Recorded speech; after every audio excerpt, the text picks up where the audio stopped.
Okay, so hey guys. So my name is Michał Dobaczewski, and I'm a software developer in Chronicle Labs. And Chronicle Labs is a company which provides Oracle services for, right now, Ethereum-based blockchains. And later we'll be also providing Oracle services to other blockchains. And Chronicle Labs is a former core unit of MakerDAO, because we formerly we were providing Oracle services for MakerDAO protocol. And this year we decided that we would like to create a company and provide our services to others. I'm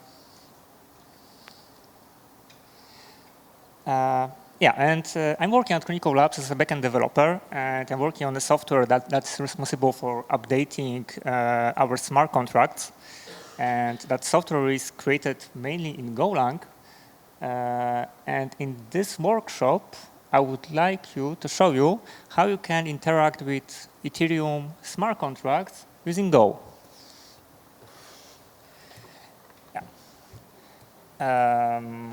So today in this workshop, we try to create simple Go program that would check balances of some tokens, would approve some tokens, so you're able to swap them or do other operation with them. And finally, we try to perform a simple swap on Uniswap. And we do everything using Go application. And to do it, we will use a library called Go-ETH, which is used by Chronicle Labs. And it was also created by Chronicle Labs, mostly. That library is currently used in our software that is used for our oracles. And this software and this library currently is securing over 5 billion USD, mostly in MakerDAO protocol. So this makes this library quite reliable and kind of trusted tool. So MakerDAO have this tradition of contributing to open source project or providing tools for Ethereum community. So previously MakerDAO created something called the apps. That was something like something similar to Truffle or Open Zeppelin. So the apps was like set of tools for developing smart contracts for Ethereum. And right now, a lot of people who used to work for MakerDAO, they created another tool called Forge, which also is becoming more and more popular. And we at Chronicle Labs would like to continue this tradition of providing tools for Ethereum community, and that's why we decided to create to make this library open source and make it available for everyone. So to start, you will need a MetaMask browser extension to handle your wallets. Also, you will need to create an account on Gerli test network, and we need some test Ethernet on Gerli test network. And I hope that you already have it. Right? Okay. So we can go to next step. So maybe we can skip this for now. The second thing you have to do is to install Go compiler. And basically, we have to set up our development environment. So first question, do you have already Go compiler installed on your computers? Okay, so you can go to this link. This is my repository with the code that we try to create during this workshop. And also there is an instruction how to install Go on different operating systems.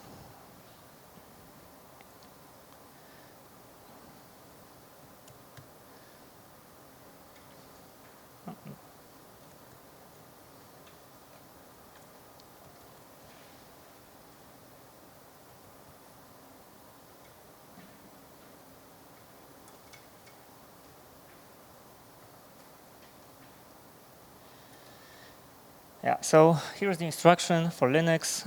So it's very simple. Can you go back to the link, please? Yeah, of course.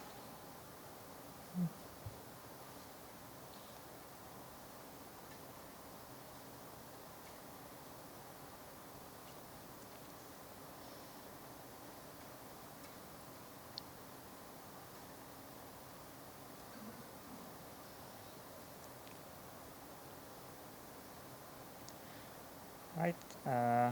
Do you all have it already? You need some help?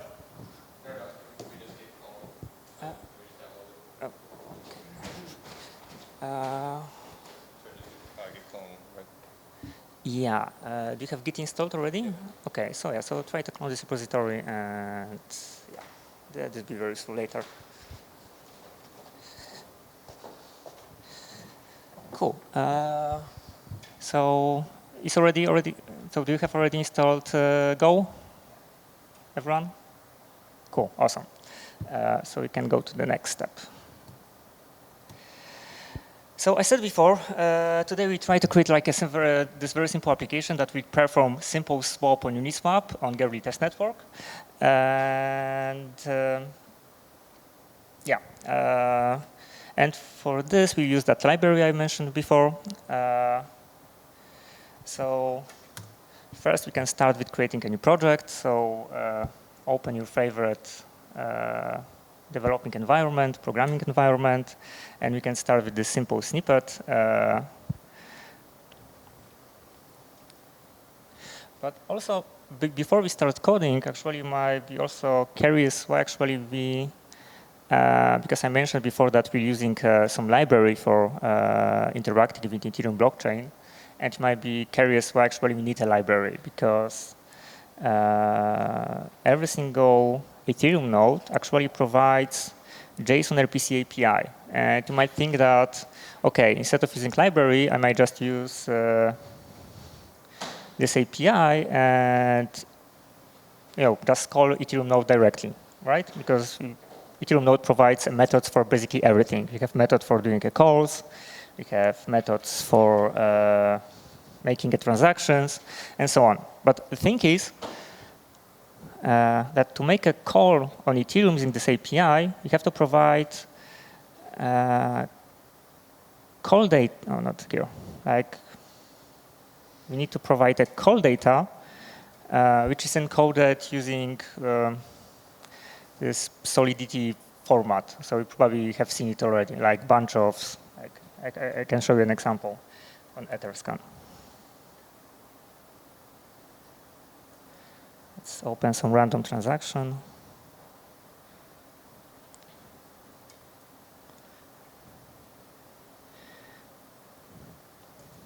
Yeah, so this is basically a call data. So a bunch of weird numbers encoded in some weird way. And doing this manually and preparing this call data could be very challenging. So to encode this data, you probably need some library. Also, creating a signing transaction, also it's kind of complicated, because to sign a transaction, you have to encode it in a very specific format called RLP. In very specific way. Then you have to then generate a hash from this RLP encoded transaction. You have to sign it. So it's also quite complicated, and probably without a library, you wouldn't be able to do it manually. So that's why actually we need some library to work with this Ethereum JSON RPC. So I said before, we use that Go ETH library.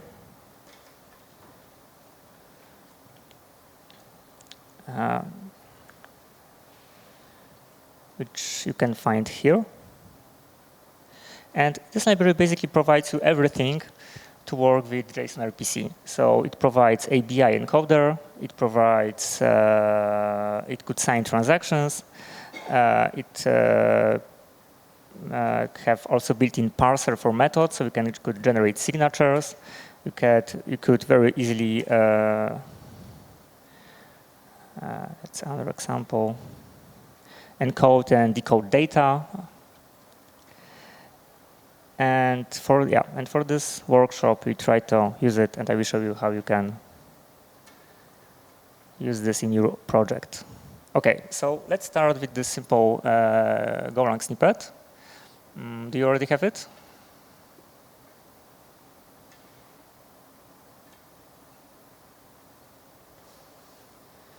Right? Does it work? Like, is Go environment works for everyone? Could you compile this very simple program? Okay, cool. So in this repository, I showed you before, you have 6 apps. Yep. The latest would work, but you need at least 1.18. So 1.18 is the minimum version, which is supported by tools we are using. Yeah.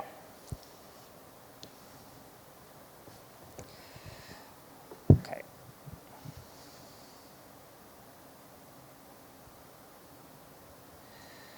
So first up, we try to write, we'll be fetching Ethereum balance of some random Ethereum account.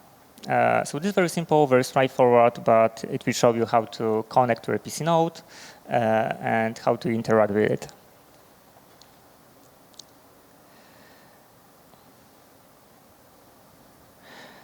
So first thing you have to do, we have to create a transport. So transport basically describes how we would like to connect to our RPC node. And Ethereum supports 3 types of transports.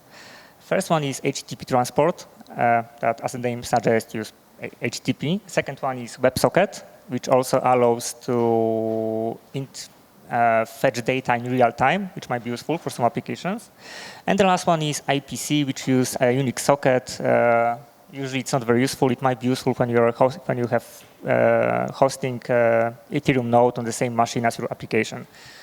Most people are not doing it, so that's why it's not very useful.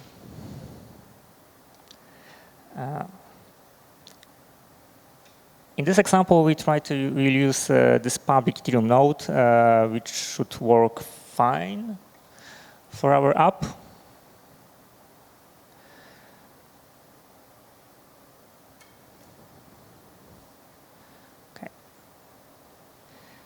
The next step is to actually create a RPC client. And RPC client needs to know which transport it'll be using to communicating with the RPC node. So here we are using the transport previously created, which is that HTTP transport.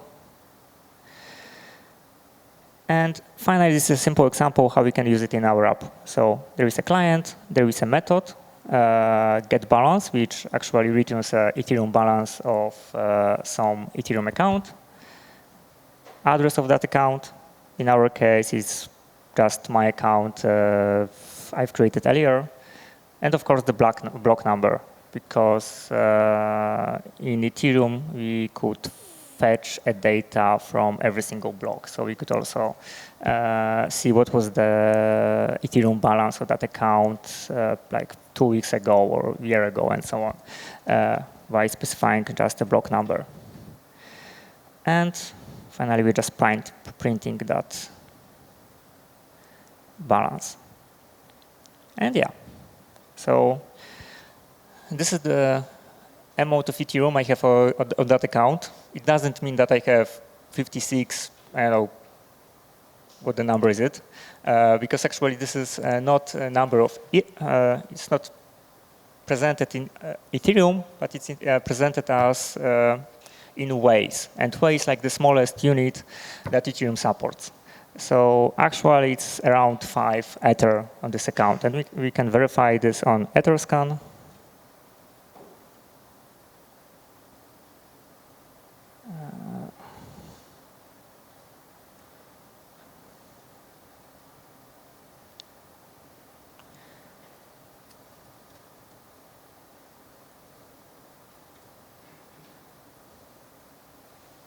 Yeah, and as you can see, it's exactly the same number as we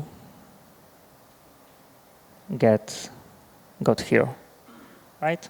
only the unit is different.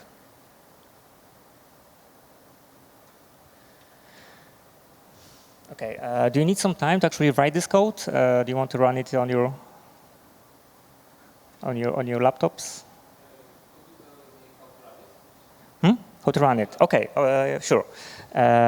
So if you have already Go installed, you can just write Go, run, and path to the script. So in my case, it would be step 1, main Go. If it doesn't work for you, you may also need to install dependencies, and to install dependencies, you have to type go mod vendor. Oh.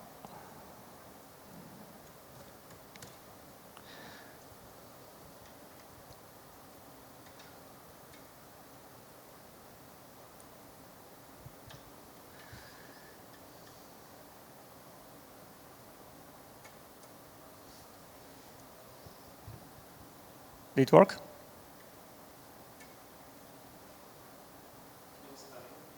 Okay, so we wait a second for you.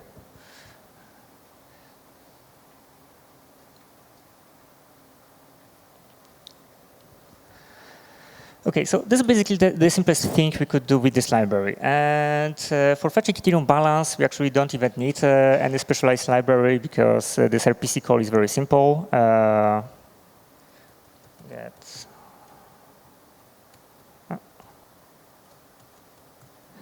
Get balance, so we can just invoke that JSON method directly without using any methods like libraries. It's because, yeah, it's rather simple. But for the next example, we'll try to do something similar, but this time we try to fetch a token balance. So not the Ethereum balance, but we try to check how many wrap Ether we have on this particular address. And do you know what is wrap Ether? Are you familiar with this? All of you? Okay, so you know that basically it's like ERC20 wrapper for Ethereum. But in this case, like fetching a balance of this token will be a little more complicated because we have to do actual call to a smart contract. So for example, we can use once again Etherscan.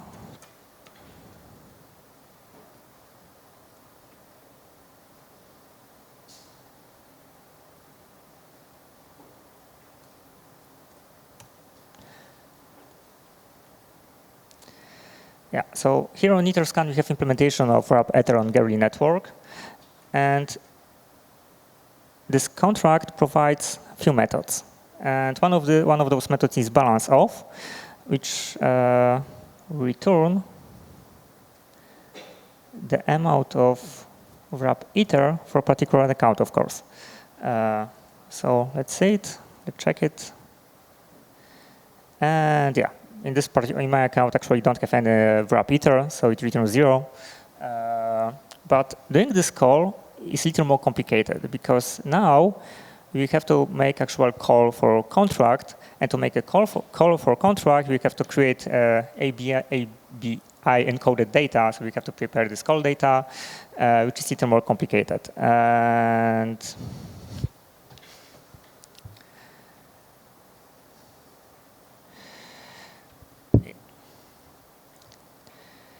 so can you open this step 2 code? You have it already opened? Okay, cool.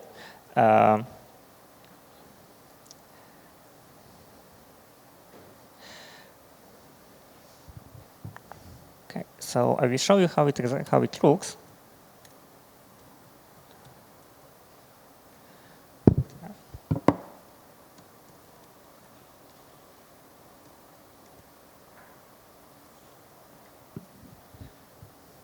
Oh, this one.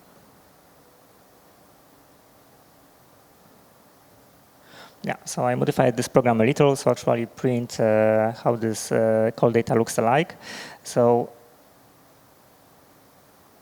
to fetch, to make a call, you have to prepare this call data. And this call data contains a method selector which is hash of function name. In our case, is balance of. And we have to provide a data for that method. In our case, is an address for address of my wallet. And once again, to do it, we'll have to provide for the library a signature of the method you would like to use. And we have this method called must parse method. Prefix must is like a common convention in Golang, which means that a method must have succeed, otherwise it'll panic, because there is another version of this method called just parse method, which will return an error. But if you are sure that this method will always succeed, we can use that must parse method, which is just return one argument. And what this method does it takes a signature of the function in Solidity contract.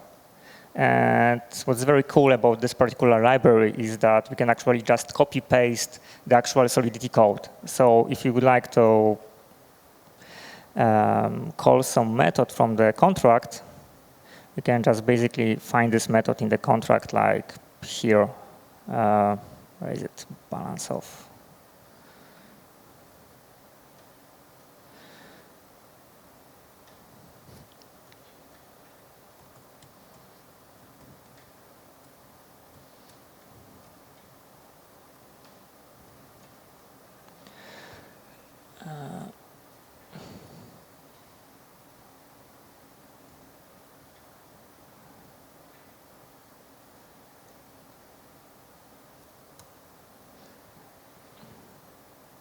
Okay, it's implemented as a map. Anyway, so but yeah, basically we can basically just copy a code from Solidity contract, and this method will parse it. And yeah.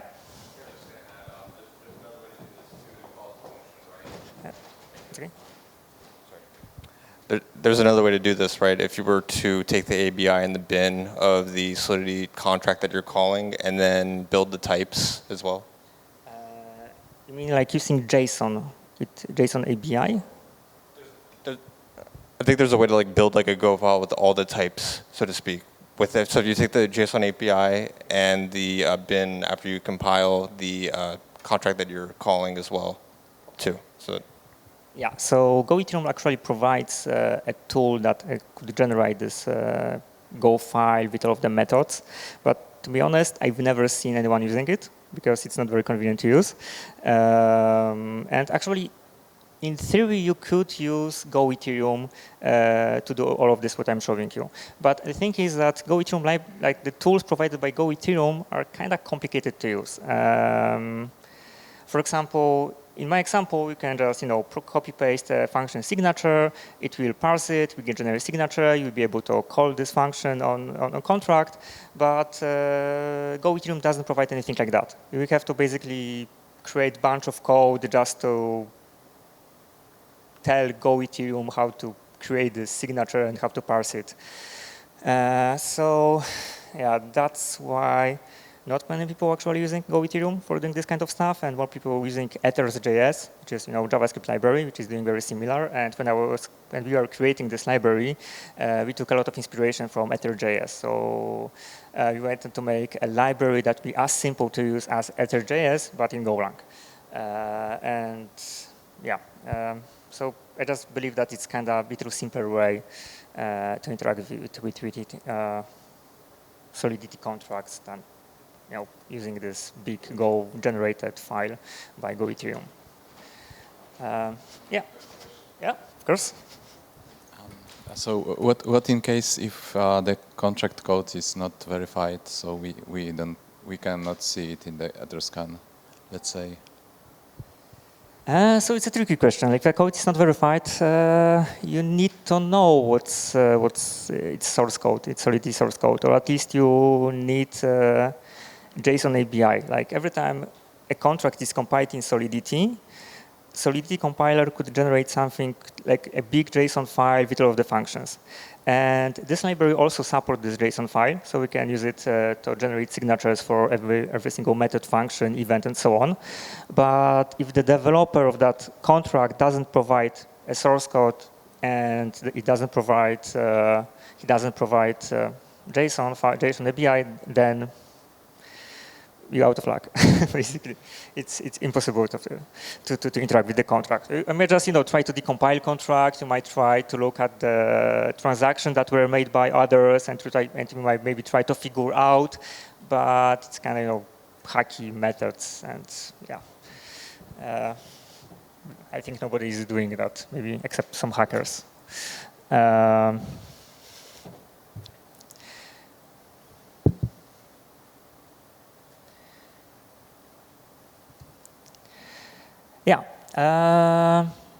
Yeah, so as I said, to make a call, we have to first parse a function signature.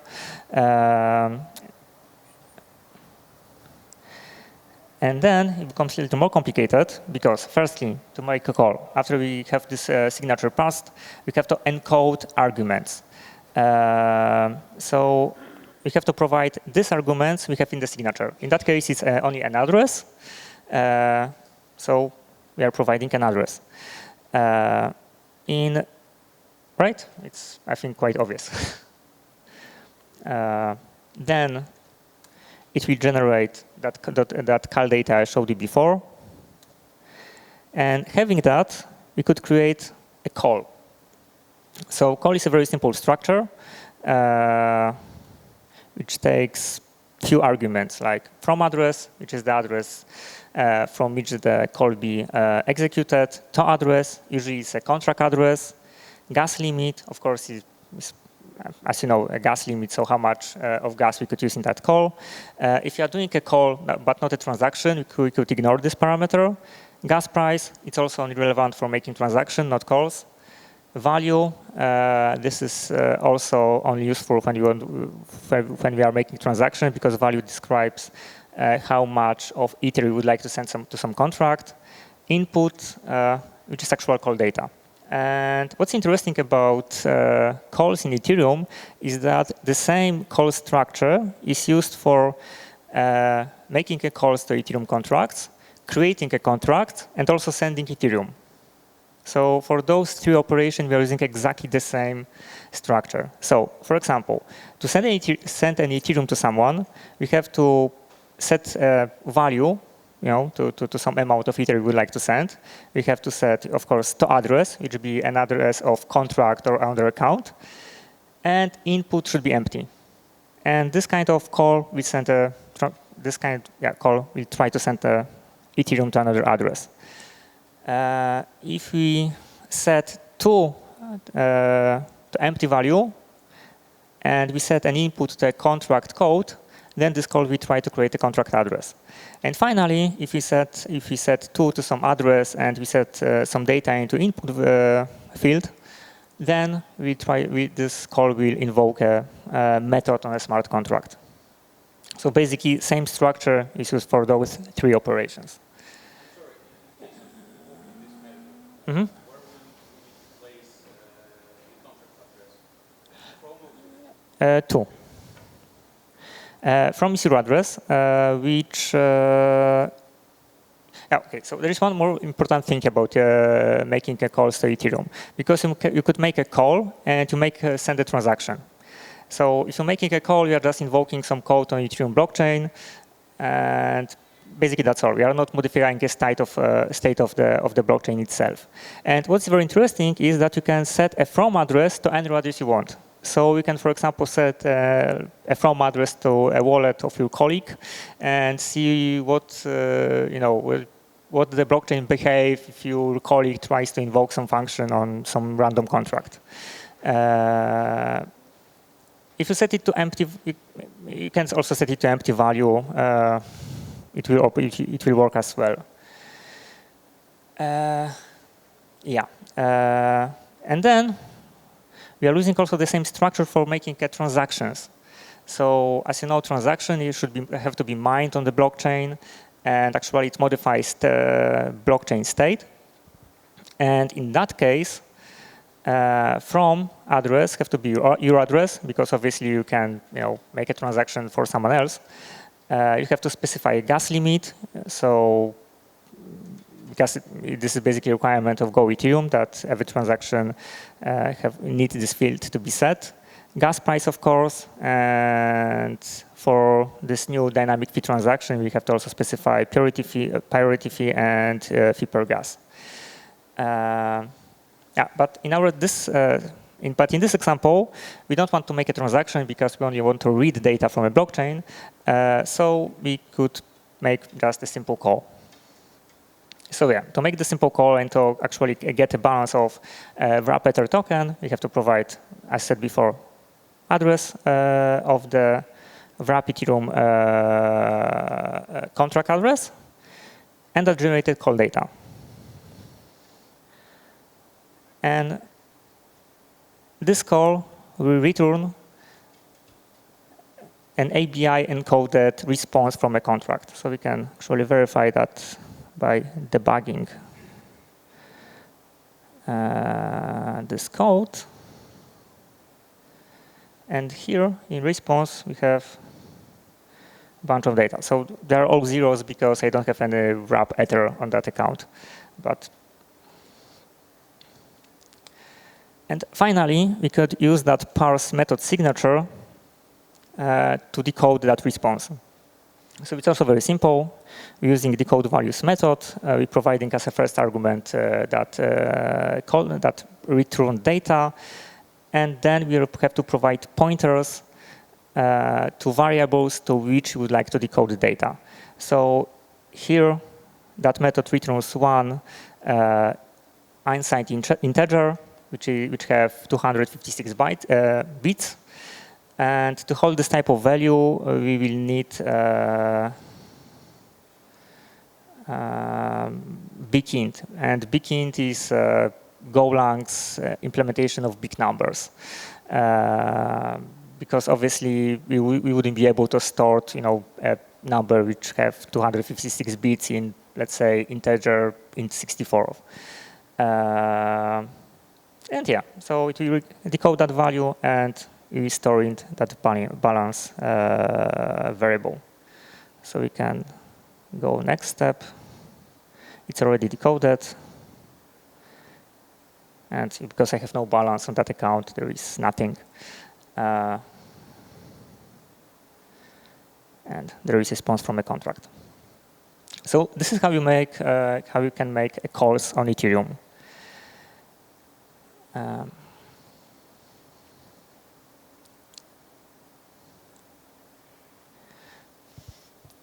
So actually, I think that we can skip the third program. We can go directly to the fourth. OK, so now I will show you how you can make actual transactions and to a blockchain. So in the fourth example, we'll try to create an app that would swap some tokens on Uniswap.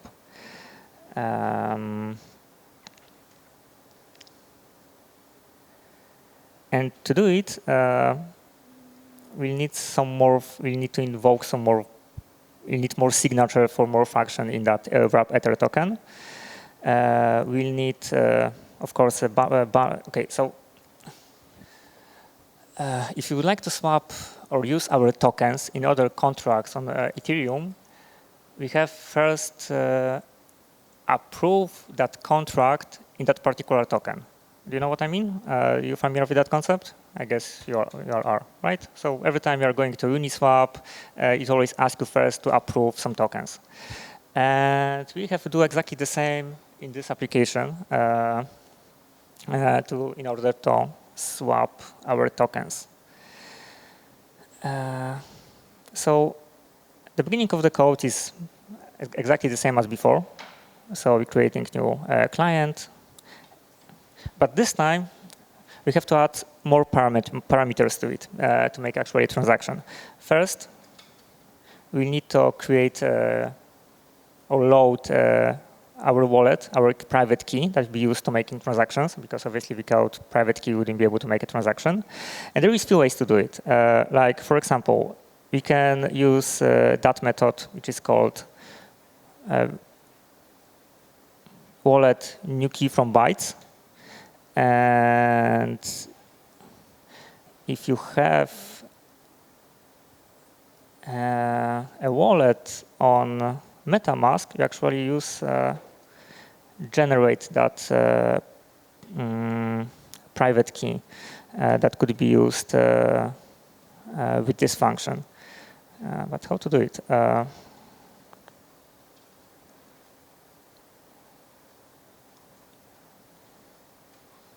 There was somewhere an option to actually export it. Here.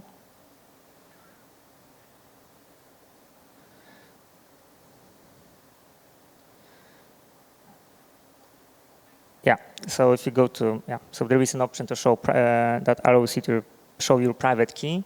Obviously, I wouldn't do it because I'm using this wallet for some other purposes. But if you click on this button, maybe actually I could change to another, maybe this one. I'm not using this this wallet, so we can use this as an example. Yeah. So this, no, I can't. So maybe I'll just create new one. Show private key. Oh, give me a second. Yeah, and this is how our private key looks like. We can copy it, provide it here. Oh, copy doesn't work. Right, was.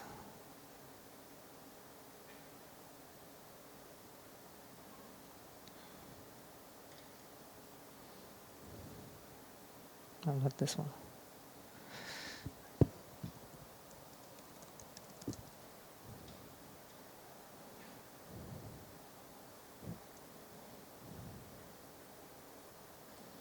Okay, finally. Yeah. And we can actually verify if we are getting the same address.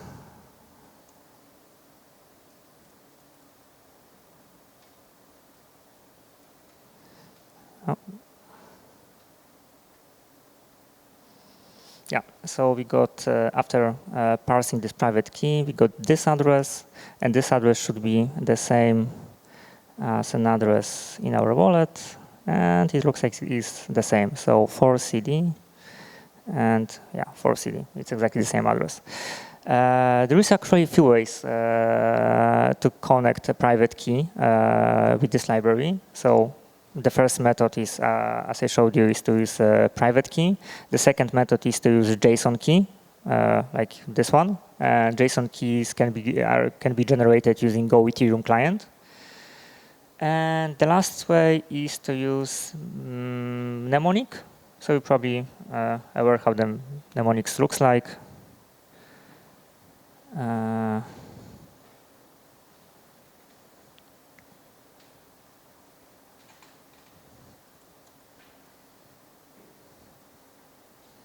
Yeah, so mnemonic is basically this set of words that are used to generate your private key.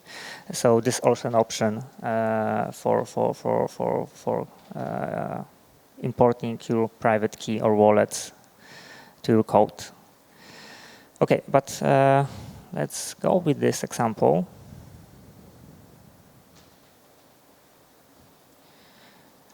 Here I'm using my private key stored here. This is a JSON key, and this is a key from for that same wallet I've been using previously.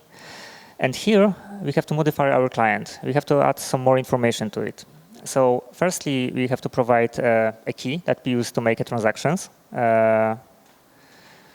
So our client will know which key have to be used to sign transaction and to be automatically set a from address for our transaction and so on.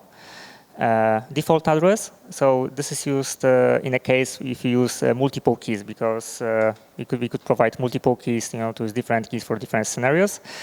So if you would like, you can set this value with default address. And so in that case, if you don't set from address in a transaction or call, it will automatically set it with chain ID. So it's very important to set chain ID because, as you probably know, different blockchains on Ethereum have different chain ID. Like Gary have different ID, Ethereum have different ID, like mainnet have different ID, Sepolia have different ID, and this is very important because it's actually used for signing transaction. This ID is included in a signature, kinda. And this is added because without this, someone could actually get a copy our signed transaction from one blockchain and execute it on another blockchain. So to avoid this, every single blockchain have different chain ID. And finally, there's another nice feature of this library. We have something called transaction modifier. And transaction modifier is a feature that allows, to basically, as the name suggests, modify transaction to add some more features to it.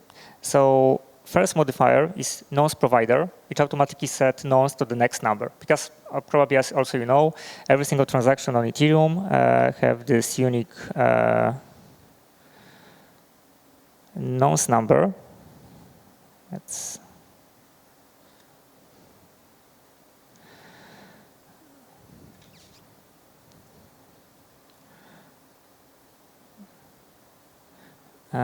like this, this number. And every time you are sending a new transaction to a blockchain, this number have to be increased by 1.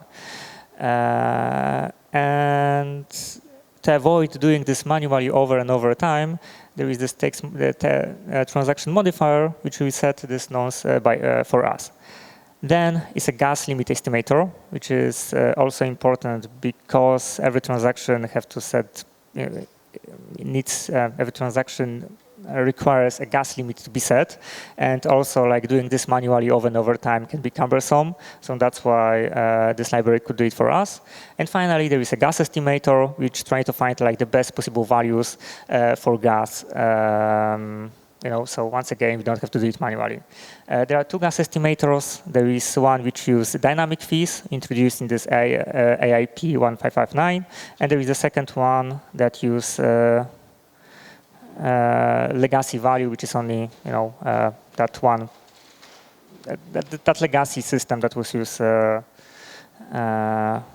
recently. So I skip some code because we are kind of running out of time. Yeah. Mm-hmm. Yeah. For the private, did you put it in directly? I was just wondering if you used an environmental variable. Private key. Yeah, you can definitely use environment variable. Does it work for you? Or? Yeah, it works. I was just wondering, did you use the environmental variable as well? Or did you hide the private key? Okay, so I didn't hide it. I'm just I will show it. Okay, so basically you have 3 ways of importing Ethereum keys.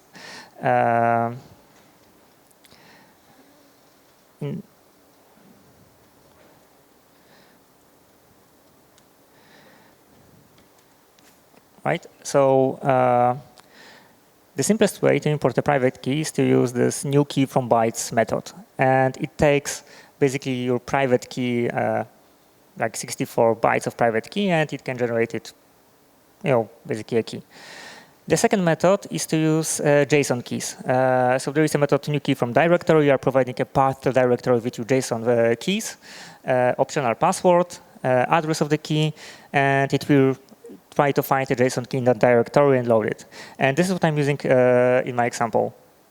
Right, so I'm using a new key from directory. I'm providing path to this directory keys, address of the key I would like to load.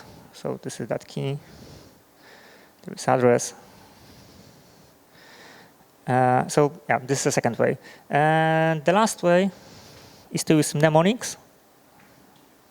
So that basically that set of random words that some physical wallets could provide it for you. Does it make sense? Okay, cool.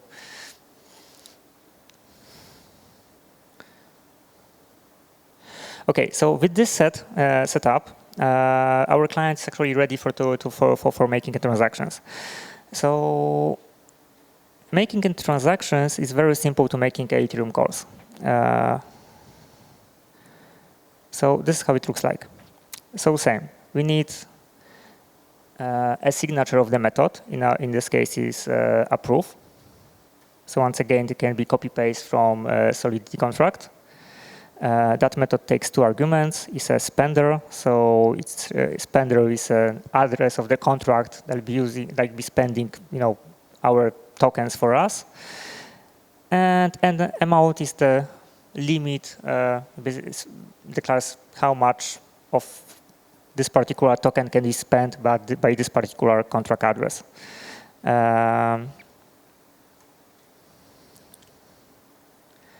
Yeah, so it looks almost exactly the same as making calls. So you have to use that parse method, encode arguments, provide those two arguments. So first one is spender, the second one is amount, which is big integer.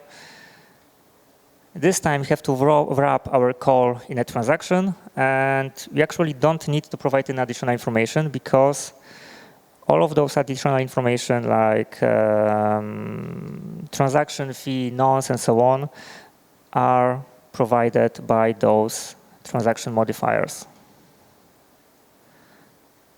Right, so we're just wrapping with types transaction, call, and using send transaction method in the client. And send transaction will automatically sign transaction, generate nonce, calculate fees, and so on, and in return hash of our transaction. So we can see if it actually works. Oh, why modify it?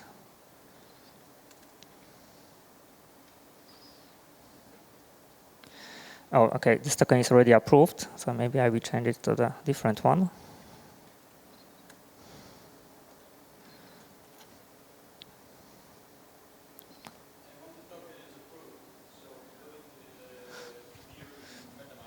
Mm-hmm.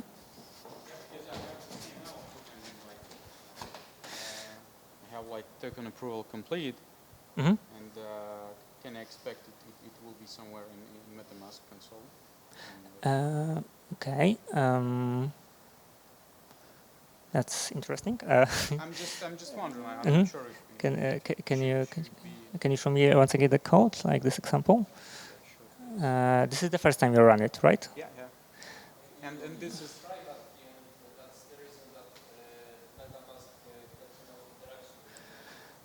You mean? This is like real private key. Oh, I know why. It's because you don't have wrap Ether, so it's trying to approve 0 tokens, and that's why. So yeah, this is one step I forgot to mention, that you will have to go to Uniswap on Gerli and swap some Ether to wrap Ether. So if you could do it right now, then this example would work for you. So you can actually try this. So let's go to Uniswap.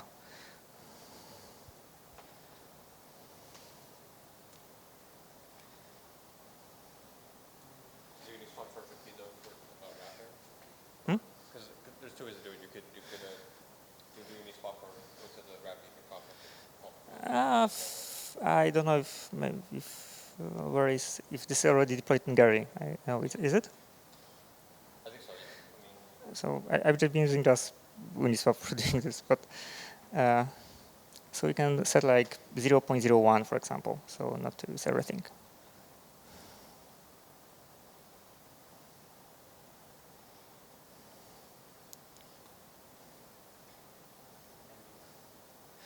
It should take up to 20 seconds on Garly.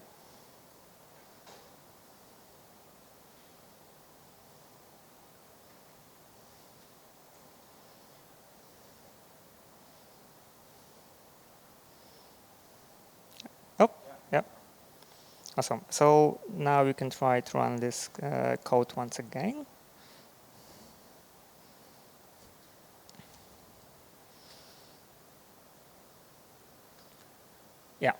So it sent a transaction. Now it's waiting to be mined, and yeah, it's ready.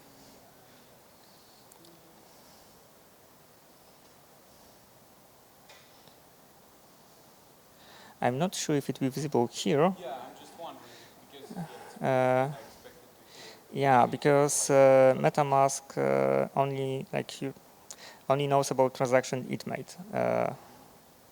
But we'll have to go to EtherScan and check your address on EtherScan. So actually try to copy your address. Go to Gerli EtherScan.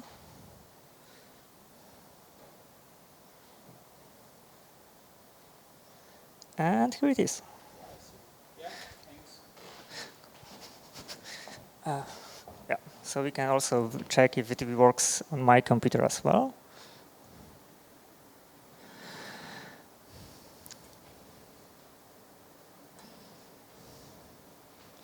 Yeah, so approving some USDC tokens. There is transaction hash. Now program waits until it's mined and it's done.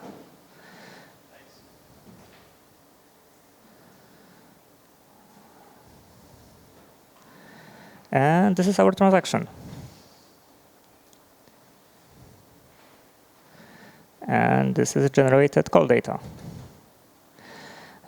So it was a very simple example, but basically it shows you how you can make transactions.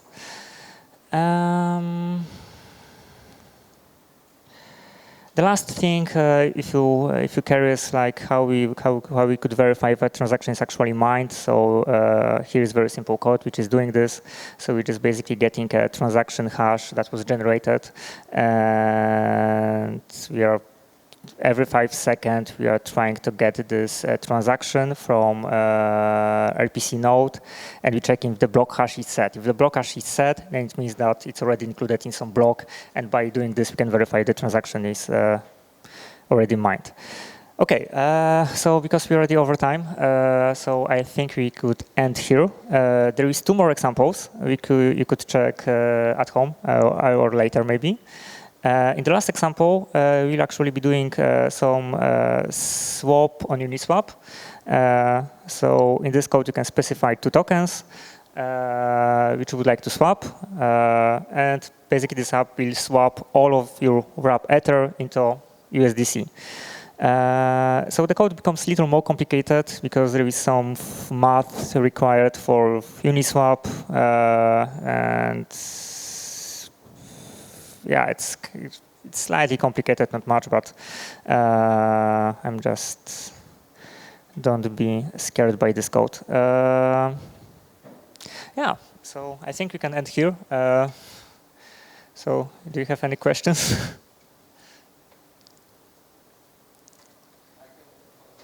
Mm-hmm.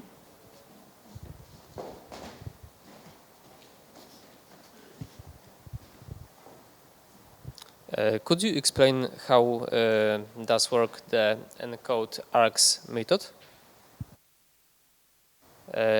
Encode args method of ERC20 approve.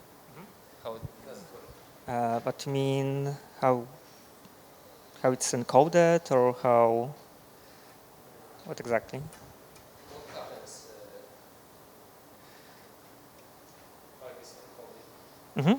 Like how this encoded, or? Yes. Why it's important? Well, it's important. Okay, so of course.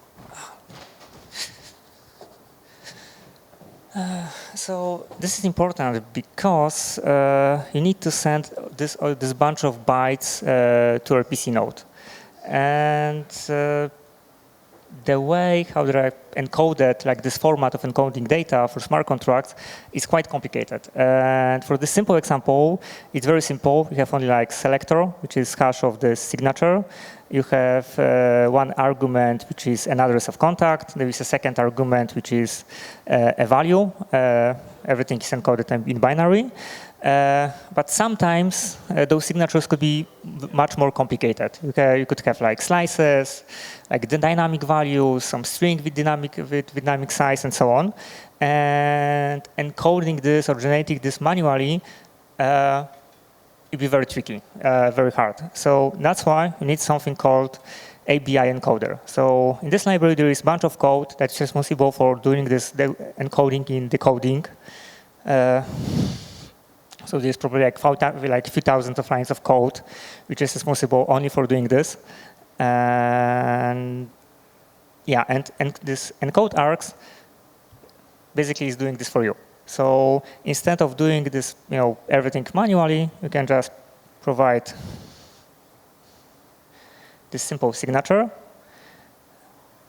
The library will parse it, so we'll know what arguments are expected. And then if you provide those arguments in this encode args method, we will automatically map it into those binary values. And it works vice versa, because you also need to decode data. So the contract will return you some data and be also encoded in very similar way. So there is a second method, decode values, doing exactly the same but in opposite direction. So it's getting by data and putting in some values. So I can't, or maybe I can.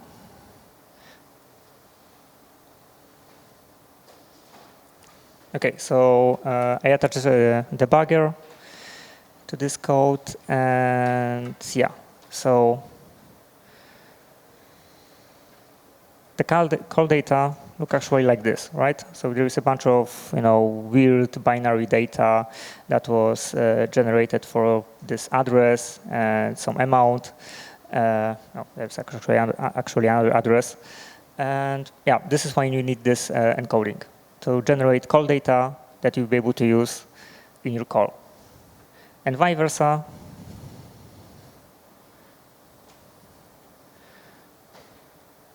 RPC node will return you also like some bunch of some binary data. In this case, are just all zeros. But you also will need to decode it and put it in some variable which you will be able to read later. And all of those encoding, decoding rules are described here in the documentation. So here you have this like big map which describes which solidity types are, how they are mapped into Golang types.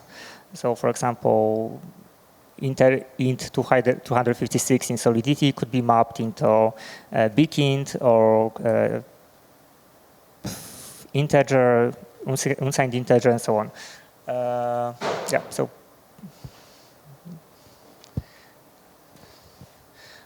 do you have any other questions?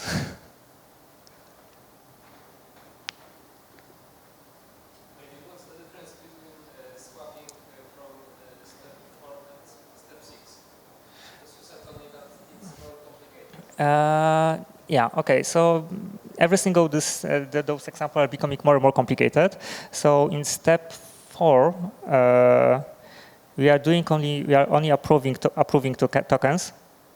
In step 5, we are getting also the latest price from Uniswap pool. And in step 6, we are doing the actual swap. So every single example is just a little more complicated than previous one.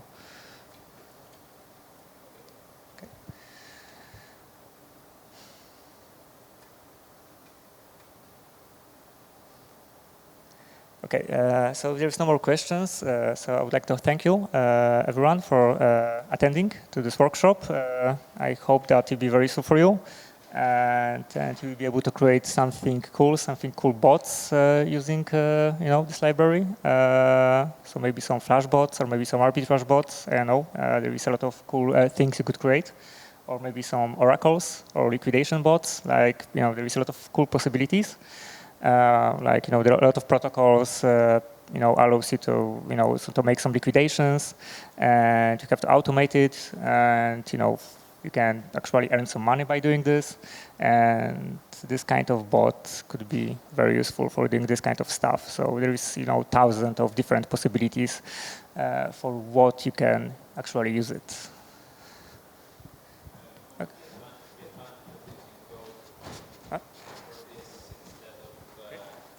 what would be the advantage of using Go for this instead of the more higher level libraries? You mean like maybe JavaScript or Ether.js?